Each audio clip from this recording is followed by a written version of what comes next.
wishing you and everyone at BSE a happy Diwali. Your wishes to all the investors and viewers.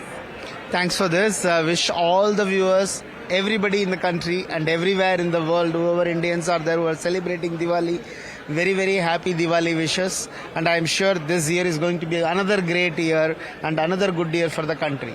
You know, one thing I want to ask you is, since the time you've come as well, you're there at BSE, how have things changed when it comes to Muhurat trading? Because initially this was a ring.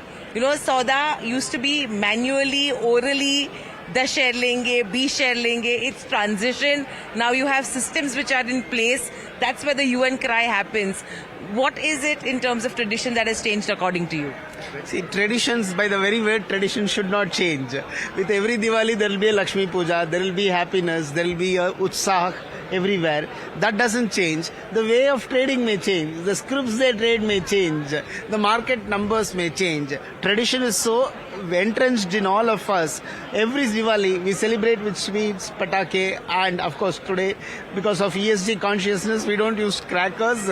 But still, in our mind, hamesha patake putte hain when we feel all great things happening. Absolutely. आज भी फटाके फूट रहे थे, ऐसे ही लग रहा था कि मार्केट ऊपर है. But with this, you know, when you talk about the colors, the auspiciousness of Muhurat trading, what does it actually signify? Because initially it used to be called Chopra Pujan. So according to you, what is the reason why this is done, and what's the relevance or the importance of that first Sauda?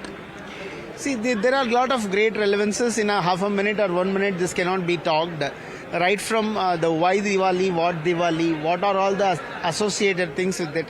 For every one of our actions, there is a deep inner meaning behind it. In a simple way, if we have to put it, it is a question of making all whatever stock of things that we had getting renewed, and new great things and new sense of happiness getting ushered in. My last question to you, your message to all the new investors, the Gen Z investors, because the way trading was done, it was always investments as well. What would your message be to Gen Z investors? My message remains the same old one. Understand what you trade only what you understand. Thank you.